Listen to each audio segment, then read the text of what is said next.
আসসালামু আলাইকুম। আশা করি সবাই ভালো আছেন। আজকে আমি আপনাদের সাথে শেয়ার করতে আসলাম খুবই মজার কিন্তু খুবই সহজে তৈরি করা যায় এমন একটা কেক রেসিপি।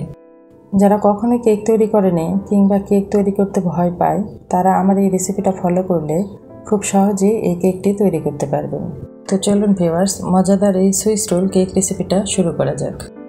আজকে আমি এই কেকগুলো 3টা ডিম দিয়ে করব, তাই এখানে একটি বলে 3টা ডিম ভেঙে নিলাম।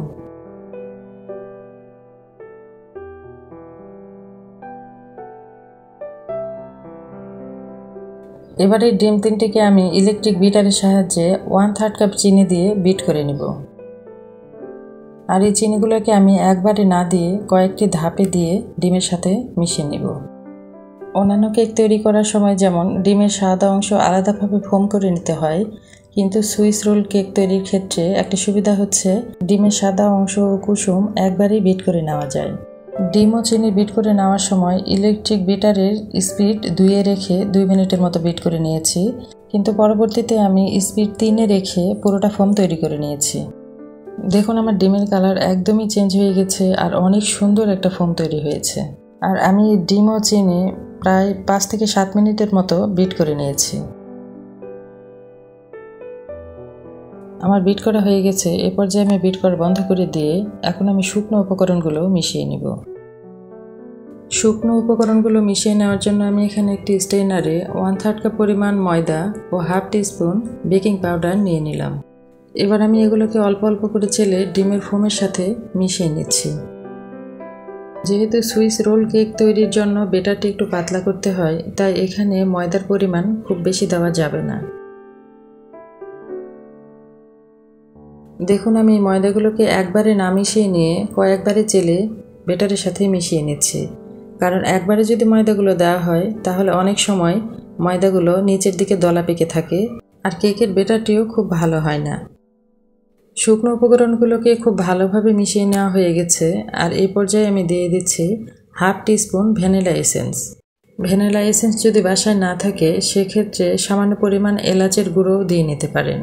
আমার কেকের বেটারটি রেডি হয়ে গেছে। আমি আজকে এই কেকটি আপনাদের চুলায় তৈরি করে দেখাবো, তাই এখানে চুলায় একটি ফ্রাই প্যান বসিয়ে দিয়েছি আর খুব সামান্য তেল দিয়ে ব্রাশ করে নিচ্ছি। এবার ফ্রাই প্যানটি হালকা গরম হলে আমি বেটার থেকে কিছু পরিমাণ বেটার ফ্রাই প্যানে দিয়ে দিচ্ছি। এখানে খুব বেশি বেটার দেওয়ার প্রয়োজন নেই, যেহেতু এই কেকটি আমরা পরে রোল তৈরি করে নিব, তাই এখানে পাতলা একটি কেক আমরা তৈরি করব। ফ্রাই প্যানে বেটার দেওয়া হয়ে গেলে এবার আমি ঢাকনা দিয়ে এটি বন্ধ করে দিব, আর ঢাকনার যে ফুটোটি আছে সেটিকে আমি টিস্যু দিয়ে বন্ধ করে দিব। এবারে কেকটিকে আমি 5 থেকে 6 মিনিটের মতো লো হিটে বেক করে নিয়েছি আর আমার কেকটি হয়ে গেছে। এবার এই কেকটিকে আমি গরম অবস্থাতেই একটা ট্রেতে নিয়ে বেকিং পেপার দিয়ে রোল করে নিচ্ছি।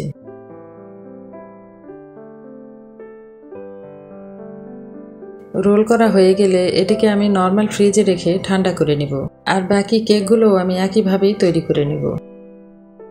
কেক ঠান্ডা করে নেওয়ার পর এবারে আমি কেক থেকে কাগজ খুলে নিয়ে কেকের ভেতর ক্রিম দিয়ে নিব।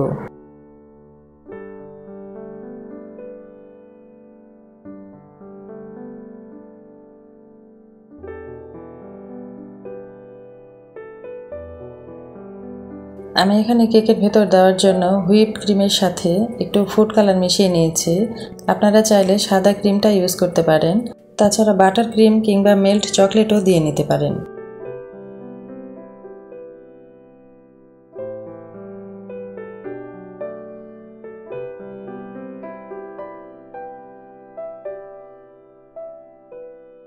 কেকের ভেতর ক্রিম দেওয়া হয়ে গেছে। এবার আমি এই কেকটিকে আবারও রোলের মতো করে মুড়িয়ে নিব। আমি এই কেকটিকে আবারও ফ্রিজে কিছুক্ষণের জন্য রেখে দিব ক্রিম সেট হওয়ার জন্য। কিছুক্ষণ পর আমি ফ্রিজ থেকে কেকটি বের করে নিয়েছি আর কেকের সাথে আমার ক্রিমগুলো খুব ভালোভাবে সেট হয়ে গেছে। এবার আমি একটি চাকুর সাহায্যে সুইস রোল কেকটি কেটে নিচ্ছি। আমি কেকের জন্য যে বেটার তৈরি করেছিলাম সে বেটার দিয়ে মোট 3টি রোল তৈরি হয়েছে। আমি এখানে আপনাদের একটি রোল কেটে দেখাচ্ছি। আর কেকটি কাটার সময় নিশ্চয়ই আপনারা বুঝতেই পারছেন কেকটি কতটা সফট হয়েছে। আমার রেসিপিটা ভালো লেগে থাকলে বাসায় অবশ্যই ট্রাই করবেন আর আমাকে কমেন্ট করতে ভুলবেন না। আর আমার চ্যানেলে নতুন হয়ে থাকলে আমার চ্যানেলটি সাবস্ক্রাইব করে আমাদের পাশে থাকবেন। এতক্ষণ আমাদের সাথে থাকার জন্য ধন্যবাদ।